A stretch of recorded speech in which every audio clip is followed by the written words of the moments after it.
होती है कि वो मूल अवधारणा अगर उसकी मिस हो गई तो फिर वो नहीं पूछेगा। तो क्या करना है, वो नहीं पूछेगा ना, तो हम जो है उनको पहले ही बता दें। ठीक है, गणित शिक्षण की बात करें। गणित में क्या हो रहा है, निपुण लक्ष्यों की प्राप्ति में 3 अड़चनें आ रही हैं। एक तो बच्चों में स्थान की समझ विकसित करनी। स्थान की समझ मतलब मान लीजिए 134 प्लस 38 निपुण लक्ष्य ऐप में लिख के आ गया। बच्चे को हमने सिखाया 134 प्लस 38 और यहाँ गैप छोड़ा है, बस जोड़ के रख दिया, सही। ठीक, जब टीम आई चेक करने, बच्चे को यही क्वेश्चन दिया मान लीजिए, तो बच्चा स्कूल की लाज रखते हुए पूरा प्रयास करता है। बच्चा लिखता है 134 प्लस 38, यहाँ गैप छोड़ देता है और उसका सवाल गलत है।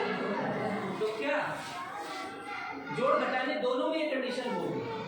ये बड़ी बारीक सी चीज़ है, हमारे लिए बच्चों का खेल है, लेकिन बच्चे के लिए बहुत बड़ा खेल है। बच्चे को समझने में दिक्कत है, इस चीज़ को समझाना पड़ेगा। तो पहली ये अवधारणा हमारे बच्चे की गड़बड़ा जाती है। तो सभी को, यहाँ जब मैं निपुण भारत की बात कर रहा हूँ तो उस बच्चे की भी बात कर रहा हूँ जो सबसे पीछे सहमा हुआ बैठा रहता है।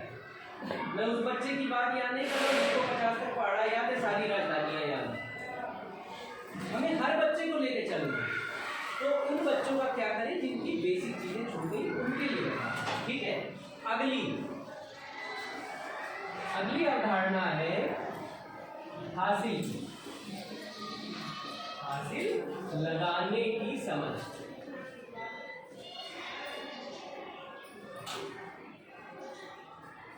हासिल लगाने की क्या कर रहा है बच्चा कि मान लीजिए हमने दिया 58 प्लस 44। ठीक है, ये प्लस जैसा लगे, ऐसा ना हो बच्चा कुछ और मल्टीप्लाई कर दे। तो 58 प्लस 44, यहाँ पर स्थान वाली दिक्कत नहीं थी, कोई दिक्कत नहीं। स्थान वाली है कोई दिक्कत, बताते जाइए, कुछ गलत हो आप लोग बताते जाइए, रोक दीजिए। 8 और 4 12, क्लियर। हासिल नहीं लगाया, मिस कर गया तो उसको बताना है कि ये एक बेटा ऊपर जाएगा, ये बताना पड़ेगा तब काम बनेगा। बच्चा मिस कर जा रहा है, आप चेक करना अपने स्कूल में जाके, सबका कराना अलग अलग बैठाना दूर, फिर देखिए। ठीक है, चलिए। और तीसरी अवधारणा गणित में जो गलत कर रहा है बच्चा, वो है उधार लेने की समझ। इसमें जो है मान लीजिए 555 माइनस 179, यहाँ पर स्थान वाली दिक्कत नहीं है, हासिल वाली कोई बात ही नहीं, क्योंकि माइनस हो रहा है। यहाँ बात है उधार लेने।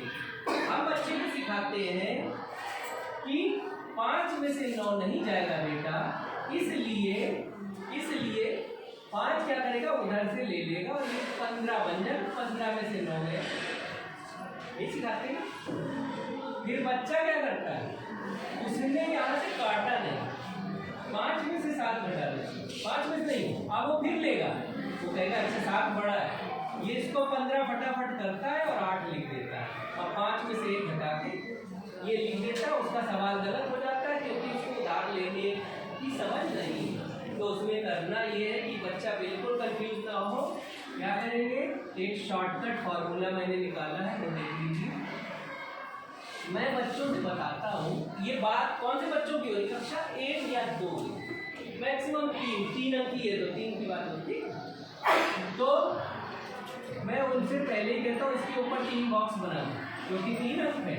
ठीक, और उन बॉक्सेस में ये ऊपर वाला 555 छोटा छोटा 5 5 दाहिनी तरफ लिख दो। लिख दिया बच्चे ने। अब हमारे पास दूसरा रास्ता भी था, हम इकाईदारी करके बता सकते थे कि वहां से लिया 10 लिए तो ये 5 और 10 15 हो गए, फिर सैकड़े से लिया फिर ये 15 हो गया। अब वो सैकड़े की अवधारणा कक्षा 1 के बच्चे 2 के बच्चे को समझाएंगे, दिक्कत होगी उसको। तो अभी धीरे से चलेंगे कि अब ये इससे लेगा तो क्या प्रोसीजर होगा। प्रोसीजर ये होगा, मैं उन्हें बताता हूँ, मान लो तुम्हारे पिताजी को 10,000 रुपयों की जरूरत पड़ती है, तो वो बैंक जाते हैं या किसी लोन देने वाले के पास, पहले साहूकार हुआ करते थे, तो गए तो उन्होंने 10,000 रुपये मांगे तो साहूकार या बैंक वाले करते क्या, पहले अपने बही खाते में लिखते हैं कि राम खिलावन ने 10,000 रुपये इस तारीख को इतने बजे इस बैंक से लिए हैं और राम खिलावन जी का अंगूठा और साइन करवा लेते हैं, फिर देते हैं, पहले नहीं देते।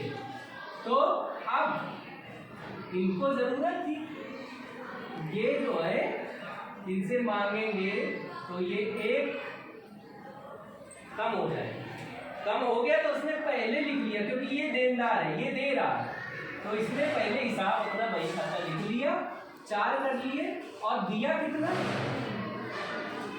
एक ही लिख दिया, सिंपल। हमने उसको दहाई नहीं बताया, हमने नहीं बोला 10 जोड़ेंगे तो 15 हो जाएगा, 15 हो गया, ऑटोमेटिकली 15 हो गया। अब वो 15 में से घटा देगा, फिर जो है यहाँ कितने बचे, 4। अब फिर ये क्योंकि 4 में से 7 नहीं जाता, इसलिए ये मांगेगा, जब मांगेगा तो फिर ये 4